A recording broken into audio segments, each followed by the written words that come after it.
Hello and welcome back to the channel. Campaign season is upon us. It doesn't start officially until next week, but that hasn't stopped would-be presidents-elect from reeling out incentives and things they will do once they secure the old seats. This is the time they sell their candidacy and make outrageous and bogus claims. We've certainly seen this movie before. For some of us, way too many times. A candidate has been speaking on what Nigerians should expect from him once he gets their votes. Subscribe to the channel, guys, and get to find out who and much more of the electioneering campaign we will be bringing you. Like, share, and comment too. Let's go. I'll provide access to free medical services for 100 million Nigerians. Peter Obi. Presidential candidate of the Labour Party, Peter Obi, has said that he will ensure at least 100 million Nigerians have access to free medical services if he is elected president in 2023. Obi made this promise at the 2022 Success Conference held in Abakaliki, the Ebonyi state capital. The Labour Party candidate stated that the free medical services will be a product of the planned integrated health insurance scheme to cater for deficient Nigerians. He said, "My leadership will pay serious attention to the health system by ensuring that at least 100 million poor Nigerians have access to free medical services through an integrated health insurance scheme." Obi stressed that not only youths will be beneficiaries of this purposeful leadership, but also older Nigerians because he is willing to run an all-inclusive government. He said, "If elected the next president of Nigeria, youth will be the main proponents of my main agenda to transform Nigeria from a consuming nation to a producing nation. The two main components of this agenda are human capital development and finance. The overall task of our leadership in 2023 is to streamline governance and ensure that it is responsive, transformative, and effective. We will demonstrate that good governance is all about providing the needed services to the people. Under my leadership, the federal government will prioritize the ability of our educational system to produce the necessary skilled labor force that coincides with the 21st century labor market demand, alongside providing entrepreneurial education at all levels.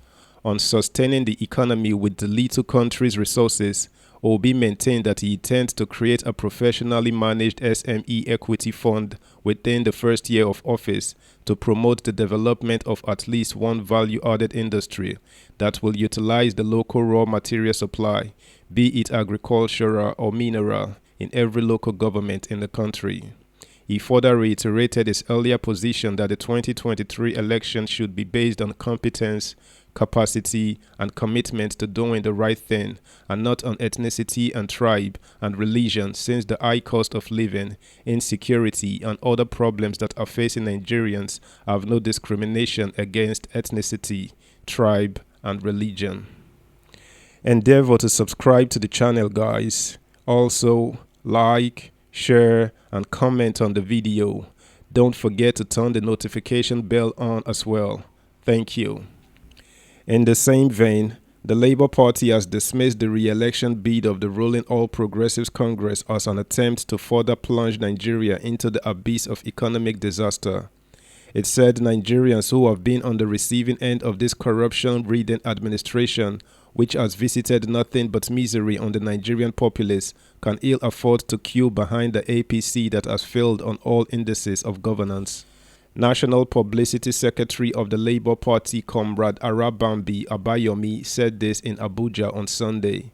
He said it remains an undisputed fact that in the first 4 months of 2022, by the Buhari's administration's revelation through the Budget and Planning Ministry, the cost of debt servicing by the same stealing government has surpassed its revenue in the 4 months under review. Abayomi further said, "Remarkably, the clueless and confused APC government spent a total of 4.2 trillion naira between January and April 2022 from the earmarked 17.32 trillion naira for the whole year. In these same 4 months, a sum of 285 billion naira was earned as oil revenue. This represents a shortfall of 60.9% of the prorated figure of 730.12 billion naira. This is even in spite of the marked rally in crude oil prices in these 4 months, when the unabashedly retarded APC government casually mentioned that oil production declined to let the oil revenue fall short of the projection. It sounds very irritating, painful and annoying to keep hearing this dying and failed APC government repeatedly claiming that the untenable, questionable and unverifiable oil subsidy deductions were responsible, with the twin criminal excuse of the inability to increase oil production for the failure at meeting the projected target of revenue growth in the 4 months. The dishonest and lying APC probably forgot that in 2021, it spent 4.22 trillion naira on debt servicing, which was an increase of 29.3% over the sum of 3.27 trillion naira spent for the same purpose in 2020, while the revenue only increased by a marginal 9.3% to 4.39 trillion naira revenue, and in the last 16 months, APC-led Buhari administration has spent a whopping sum of 6.16 trillion naira. He further noted that the Director General of the Debt Management Office (DMO), Mrs. Patience Oniha, confirmed that Nigeria's total public debt stock, representing domestic and external debt stock profile as of March 2022, stood at 41.60 trillion naira and 42.84 trillion naira. This is said if divided by 200 million Nigerians, including 50 million yet unborn, totaling 250 million population, explicitly confirmed that every Nigerian as of June 30th, 2022 is indebted to the tune of 170,000 naira each.